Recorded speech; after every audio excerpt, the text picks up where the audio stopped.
Degree status అప్పుడు, రాష్ట్ర విభజన అప్పుడు చిన్న ప్లే కార్డ్ పట్టుకోవడానికి నువ్వు దాక్కొని అంత పిరుకోడివి. నీకు ఒక దమ్ము, ధైర్యం,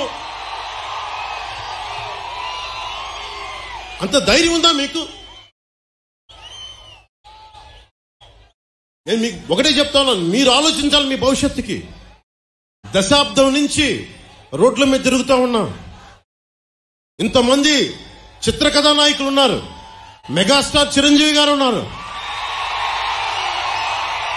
రెబల్ స్టార్ ప్రభాస్, మహేష్ గారు, అల్లు అర్జున్ గారు, రామ్ చరణ్ గారు, జూనియర్ ఎన్టీఆర్ గారు, ఇలా ఎంతో మంది నాయకులందరూ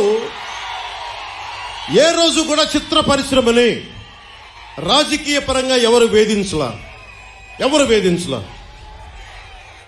ఇందాక అక్కడ బోర్డు చూస్తుంటే మనల్ని ఎవరు ఆపేదని ఒక బోర్డు ఉంది నాది. దేనికంటాం ఆ మాట? అంటే ప్రజాస్వామ్యంలో మాకు హక్కు లేదా? ఇక్కడున్న ఎమ్మెల్యేకి ఈ మాటలు కూడా మంచి రావట్లేదు, కొంచెం కోపాన్ని ఉంచుకున్నాం.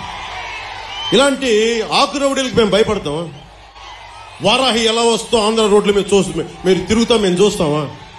బెదిరిస్తారా మమ్మల్ని? మేము సుభాష్ చంద్రబోస్ స్ఫూర్తిని నింపుకున్న వాళ్ళం గుండెల్లో. ఇలాంటి ఆకు రౌడీల్ని చిటికినేలతో పక్కన పెడతాం, గుర్తుపెట్టుకోండి.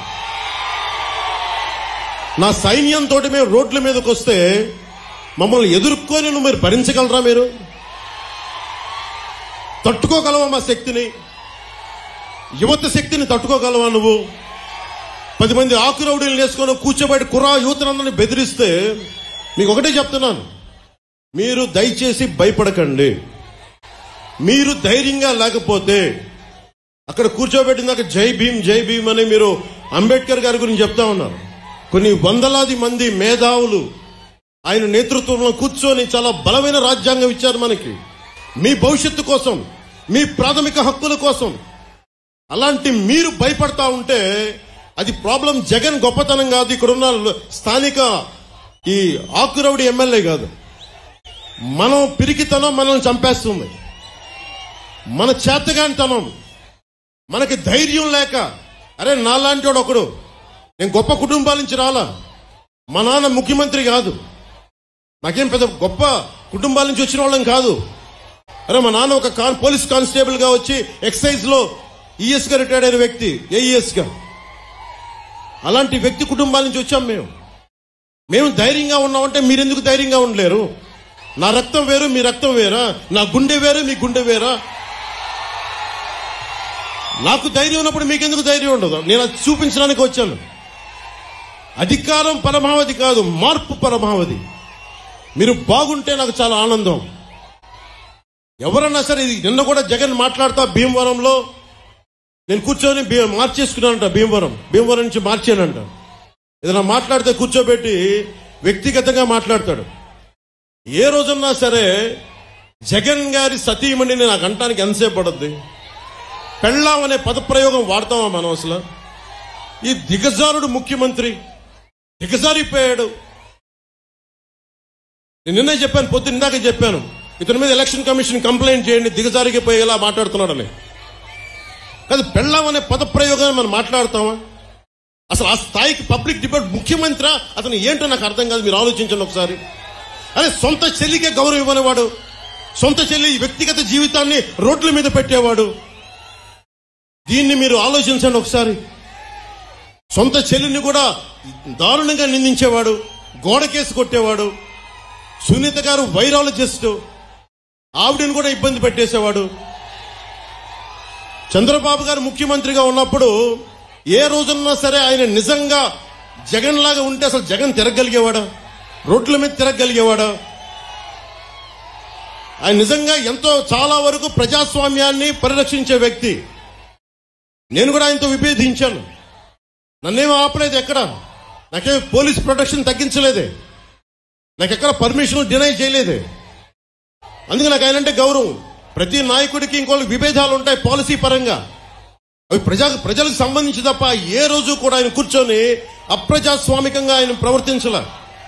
జగన్ ఈ రోజు కూర్చొని మేము రోడ్ల మీదకి రావాలంటే అన్ని ఆంక్షలు పెడతాడు, అతనే కొట్టుకొని మా మీద నెపం పెడతాడు. ఇంకొకసారి జగన్ని మీరు కేవలం వచ్చే ఎన్నికలు కాదు, రాజకీయాల్లో అతను పక్కన పెట్టకపోతే ఆంధ్రప్రదేశ్ కాదు దేశానికి కూడా ఇలాంటి నాయకులు చీడ పురుగులు. మీరు దయచేసి బలంగా పెట్టుకోండి.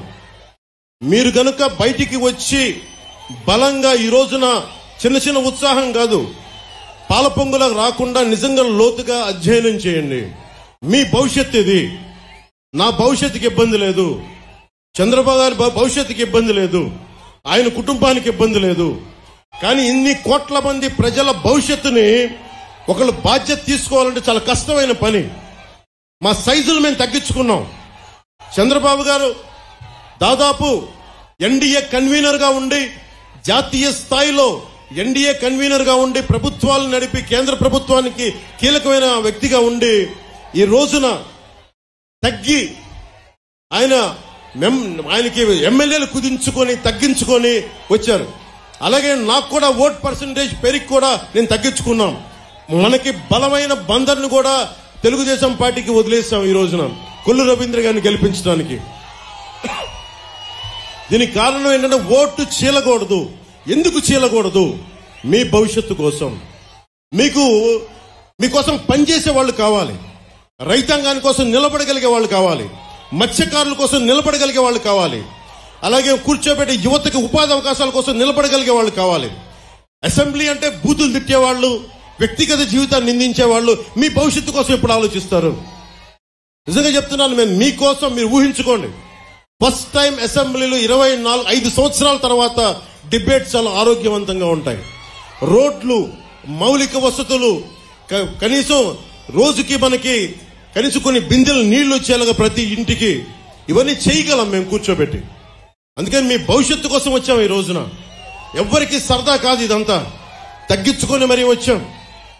మనకి బందర్ ఎంపీగా మనకి వల్లభనేని బాలశౌరి గారు పోటీ చేస్తున్నారు గాజు గ్లాస్ గుర్తు మీద, కొల్లు రవీంద్ర గారు సైకిల్ గుర్తు మీద మనకి తెలుగుదేశం నుంచి పోటీ చేస్తా ఉన్నారు. జగన్కి ఏదైనా మాట్లాడితే మండదా అని మాట్లాడతారు. జగన్ నీకు ఎందుకు మండదు మేము చెప్తాం నీకు. జగన్కి రాయేసినందుకు చాలా మండిందంట.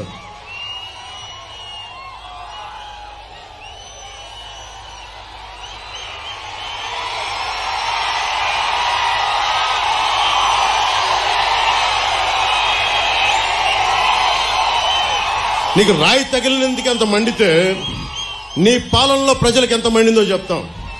పోలవరం రాకుండా చేసావు, ప్రజలకి మండదా? రాష్ట్రానికి రాజధాని లేకుండా చేసావు, ప్రజలకి మండదా?